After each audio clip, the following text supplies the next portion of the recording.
हाँ, कल कोई पोस्ट पॉजिटिविज्म और पॉजिटिविज्म की बात कर रहा था, तो मैं आप लोगों को बता दूं कि कौन पूछ रहा था ये क्वेश्चन। मैं ही थी सर। रेणु, रेणु। ओके। तो पॉजिटिविस्ट अप्रोच में ऐसा है कि जैसा कि मैंने कल बताया था कि एक विचारधारा है जो दार्शनिकों और समाजशास्त्रियों के बीच में आई। तो इसकी शुरुआत होती है अगस्त कोम्ते से। ठीक है, तो अगस्त कोम्ते का नाम सोशियोलॉजी में बहुत फेमस है, वेस्टर्न फिलोसफर हैं। और इन्होंने ये कहा कि जो सोशल साइंसेस है, पहले क्या होता था, जैसे आज के समय में भी होता है, बहुत लोगों के मन में ये भ्रम रहता है, डाउट रहता है। वो ये सोचते हैं कि योग जो है, योग ऐसी चीज है जिसपे जो साइंटिफिक नहीं है। कुछ लोग कुछ समय पहले तो सोचते ही थे, अब आजकल तो क्योंकि योग में रिसर्च होने लगी है, इसलिए थोड़ा सा मानने लगे हैं कि अच्छा, योग से ये भी ठीक होता है, योग से ये बीमारी भी ठीक होती है, ये भी इम्प्रूव हो जाता है, ये सब चीजें मानने लगे। क्यों? क्योंकि वो वेरीफाई होने लगे हैं। हमारी ब्लड रिपोर्ट्स, हमारे लंग फंक्शन टेस्ट और किडनी का बिलिरुबिन और जितनी भी हमारे लिपिड्स हैं, लिपिड प्रोफाइल हो गया कहीं का भी, है ना, तो उन सब से हम वेरीफाई कर पा रहे हैं कि हाँ, सच में शरीर में फिजियोलॉजिकली उसमें चेंजेस आ रहे हैं, है ना, कंपोजिशन में चेंजेस आ रहे हैं। तो हम एडमिट कर पा रहे हैं कि साइंस के हिसाब से भाई योग करने से बहुत फर्क पड़ता है और ये बातें बिल्कुल सही हैं। लेकिन कुछ साल पहले क्या था, लोग मानते ही नहीं थे, बोलते कि अरे बाबा तो ऐसे ही बता रहा है।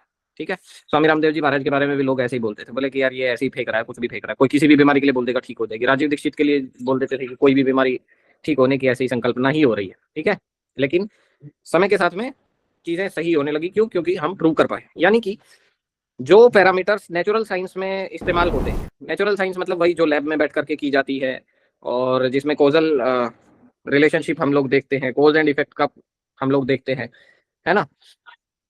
तो वो सब चीजें जो है सत्य होने लगी, प्रूव होने लगी। तो ये बात हाँ, तो जब प्रूव होने लगी तो सब लोग मानने लगे इस बात को, है कि नहीं।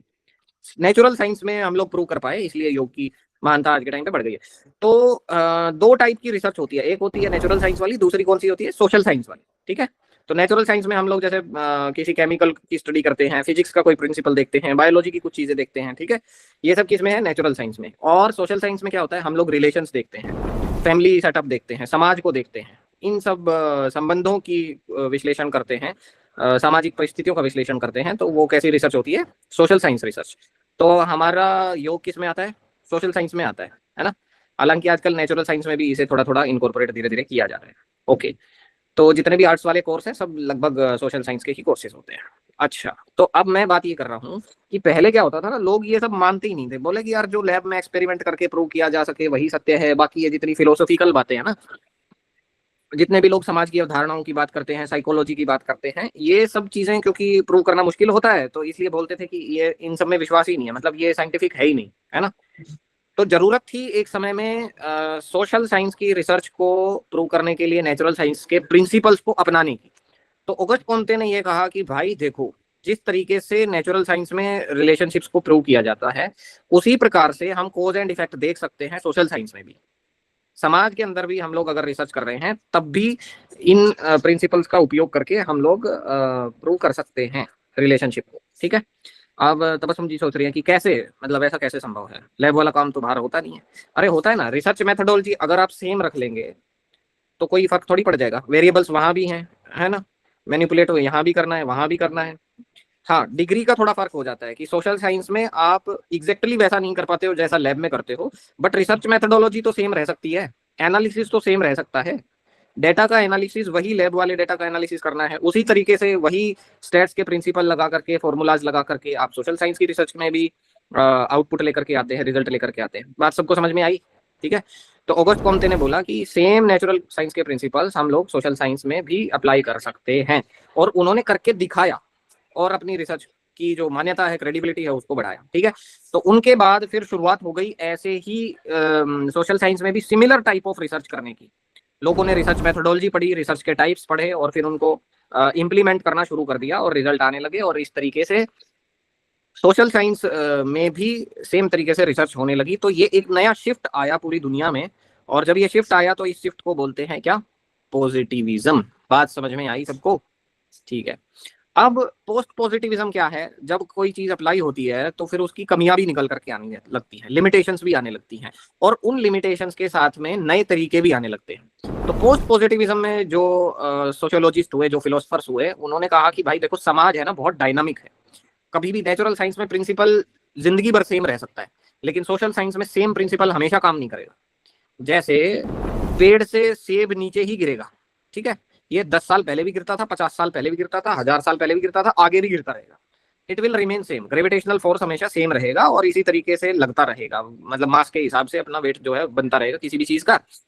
और नेचुरल साइंस के और जैसे चीजें हैं, इस केमिकल को इसके साथ रिएक्ट कराओ तो ये गैस निकलेगी, तो वो कितने भी साल बाद रिएक्ट कराओगे तो भी वही गैसें निकलेंगी सेम केमिकल्स को यूज करने पे, ठीक है। हाँ, और तबस्सुम जी ज्यादा पकोड़े खाओगे तो दूसरी गैस भी निकल सकती है, लड्डू है। हाँ, मीठा भी कम खाना चाहिए। तो चलिए, तो जोक्स अपार्ट, हम लोग फिर आगे बढ़ते हैं। तो मैं आपको जैसा बोल रहा था कि अडेप्टेबिलिटी, समय के साथ चीजें डायनामिक हैं और हमें नए तरीकों को अपनाने की आवश्यकता होती है। तो ये जब फिर एक नई अप्रोच आई कि भाई देखो जो भी मेथोडोलॉजी आप अपना रहे हो सोशल साइंस में, क्योंकि लोग बदलते रहते हैं ना, समाज बदलता रहता है, संबंध बदलते रहते हैं, परिवार बदलते रहते हैं। एक समय था जब इंडिया में सब लोग जॉइंट फैमिली में रहते थे, लेकिन आज के टाइम पे क्या हो गया, सब लोग न्यूक्लियर फैमिली, अलग अलग रहने लगे हैं। फिर आजकल तो नया भी ट्रेंड आ गया है, मियाँ बीवी भी अलग रह रहे हैं, पति पत्नी भी जो है अड़ोस पड़ोस में किराएदार बन करके रह रहे हैं कि चलो ठीक है, नीचे वाला फ्लोर तुम्हारा, ऊपर वाला मेरा, ऐसे भी रह रहे हैं, और अगल बगल में भी रह रहे हैं कहीं ना कहीं, ठीक है। तो कितनी सारी परिवर्तन मतलब घरों में आ गई है ना। बच्चों के लिए अलग स्टडी रूम होने लग गए हैं, पहले क्या था कि वही एक में ही सब लोग बैठ गए हैं, कोई पढ़ भी रहा है, कोई खराटे भी मार रहा है, सब चल रहा है एक साथ, है कि नहीं।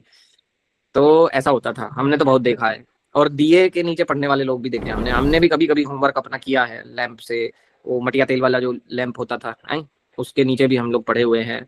और दिए दिए में भी कई बार होमवर्क किया हुआ है।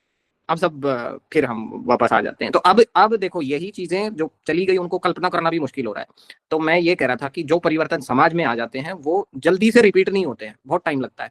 तो हमें जरूरत पड़ती है अपने इंस्ट्रूमेंट्स को, अपने प्रश्नों को, अपने स्ट्रक्चर्ड इंटरव्यूज को, अपनी रिसर्च मेथोडोलॉजी को कंटिन्यूअसली इम्प्रोवाइज करने की जरूरत होती है सोशल साइंसेज में, ठीक है। तो ये बात सबको समझ में आई कि सोशल साइंस में research methodology is very dynamic. इसी अप्रोच को बोला जाता है क्या, पोस्ट पॉजिटिविस्ट अप्रोच। बात सबको समझ में आई।